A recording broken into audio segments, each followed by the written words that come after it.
మహబూబ్ నగర్ జిల్లా ఇన్ఛార్జ్ మంత్రివర్యులు వారు దామోదర్ రాజనరసింహ గారు ఒక్కసారి సమీక్ష చేసి ఇంత మంచి ఫ్యాక్టరీని నా నియోజకవర్గంలో కట్టడానికి దామోదర్ రాజనరసింహ గారిని తుమ్మల నాగేశ్వరరావు గారిని విజ్ఞప్తి చేస్తున్నా.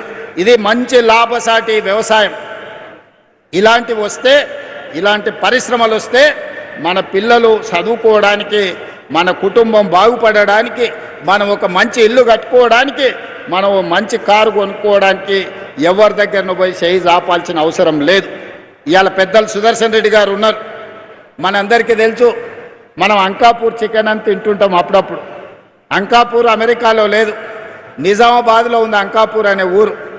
ఆ కాలంలో మారుతి కార్లు వచ్చినప్పుడు ఊరంతా వ్యవసాయం చేసుకునే రైతులు అందరూ పోయి మారుతి కార్లు కొనుక్కొని వచ్చారు. వ్యవసాయము లాభసాటిగా అంకాపూర్ వాళ్ళు అంటే మా మహేష్ గౌడ్ గారు అంటుంటారు, మీరు వ్యవసాయం నేర్చుకోవాలంటే మా అంకాపూర్ వచ్చి చూడండి అని. సంతోషమే, చూస్తాం. కానీ తెలంగాణలో 12,702 గ్రామ పంచాయతీలు ఉన్నాయి. ప్రతి గ్రామ పంచాయతీ ఒక అంకాపూర్ కావాలి.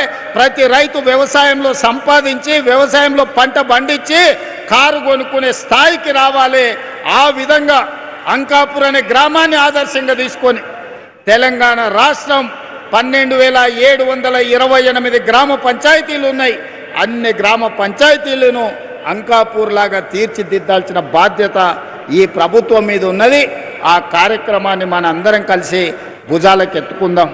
ఇవాళ రైతులు వేరే పంటకు పోతే నష్టం జరుగుతుందని ఆలోచన చేయకండి. ఇవాళ మిల్లెట్స్ అని, ఆర్గానిక్ ఫుడ్ అని ఈరోజు రకరకాల పండ్లు కూరగాయలు ఎక్కడెక్కడి నుంచో కొనుక్కుంటున్నాం. అదే మన దగ్గర పండించుకుంటే లాభసాటిగా ఉంటుంది, ఎక్కడికో వెళ్ళాల్సిన పని లేదు. ఇవాళ అమెరికన్ రీసెర్చ్ సెంటర్ ఇక్రిసైట్ వచ్చి మీ దగ్గరనే పెట్టారు. ఎందుకు ఇక్రిసైట్ ఇక్కడ పెట్టారు? వ్యవసాయ పరిశోధన కేంద్రాన్ని అమెరికా ప్రభుత్వం హైదరాబాద్లో మెదక్ జిల్లాలో పెట్టిందంటే ఇక్కడ సారవంతమైన భూములు ఉన్నాయి. ఈ సారవంతమైన భూములు ఒక్కొక్క జిల్లా ఒక్కొక్క పంటకు ప్రతిదీ, ఒక్కొక్క జిల్లాలో, ఒక జిల్లాలో చెరుకు పండితే, ఒక జిల్లాలో పత్తి పండితే, ఒక జిల్లాలో మిర్చి పండితే, ఒక జిల్లాలో పసుపు పండితే, ఓ జిల్లాలో కందులు పండితే, ఓ జిల్లాలో ఎర్రజొన్నలు పండితే, ఓ జిల్లాలో ద్రాక్ష తోటలు పండుతాయి, ఓ జిల్లాలో టమాటాలు పండితే, ఇంకొక జిల్లాలో వంకాయలు పండుతాయి, దోసకాయలు పండుతాయి, బెండకాయలు పండుతాయి. తెలంగాణ సారవంతమైన భూమి. ఈ సారవంతమైన భూమికి పనిచేసే కష్టపడే రైతు అవసరం ఉంది. ఇవాళ ఫ్యాక్టరీలు, పెద్ద పెద్ద ఉద్యోగాలు, ఐటీ కొలువుల కంటే కూడా 2 ఎకరాల వ్యవసాయంలో అంతకంటే ఎక్కువ సంపాదించడానికి అవకాశం ఉన్నది. అందుకే ప్రభుత్వాలు కూడా వినూత్నంగా ఆలోచన చేయాలి. ప్రభుత్వాలు సాంకేతిక నైపుణ్యాన్ని రైతులకు అందుబాటులోకి తీసుకురావాలి. రైతులకు అవగాహన కల్పించాలి. రైతులకు ఇత్తనాలు ఇవ్వాలి. రైతులు పంట పండించడానికి అవకాశం ఇవ్వాలి. రైతు పండించిన పంటను ప్రభుత్వం అమ్మడానికి అవసరమైన కొనుగోలు కేంద్రాలను ఏర్పాటు చేయడమే కాకుండా అంతర్జాతీయ మార్కెట్లో మన రైతులు పండించిన పంటలు ఎగుమతి చేసుకోవడానికి ప్రభుత్వం బాధ్యత తీసుకొని ఎగుమతి చెయ్యాలి. దానికి సంబంధించి మన ప్రభుత్వం ప్రయత్నం చేస్తుంది. నాకు కావాల్సిందంతా వయసు ఉంది, ఓపిక ఉంది, అవగాహన ఉంది. తెలియంది అడిగి తెలుసుకుంటా. నాకు తెలుసని నేను గొప్పలకు పోను. తెలియంది ఏమని ఉంటే తెలుసుకుంటా. నేను తెలుసుకున్నది మీతో పంచుకుంటా.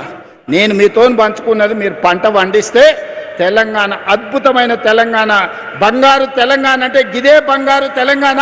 తెలంగాణలో పంటే ప్రతి పంట, ప్రతి గింజ బంగారు తెలంగాణలో భాగస్వాములం చేస్తుంది అని చెప్పి ఈనాడు మా రైతాంగం అందరూ కూడా కదిలి రావాలి. ముఖ్యంగా మా అన్నలు నగదు ఉంటే సాయంత్రం బెల్ట్ షాప్కి ఇచ్చొస్తారు.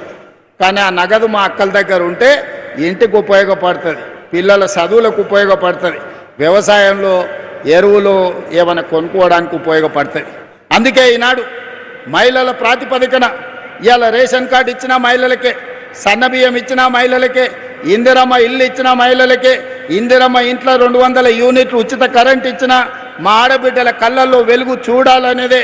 ఇవాళ ఏ సంక్షేమ పథకం ఇచ్చినా ఈనాడు మహాలక్ష్మి ద్వారా ఆర్టీసీ బస్సుల్లో ఉచిత ప్రయాణం చేస్తున్నారని అంటున్నారు. అవును, మీ తమ్ముడు ఉన్నాడు కాబట్టే ఇవాళ 28 నెలల్లో ఎన్నడన్నా ఎవరన్నా ₹1 అడిగినరా? అక్క బస్సు ఎక్కితే ఎవరన్నా రూపాయి అడిగిర్రా?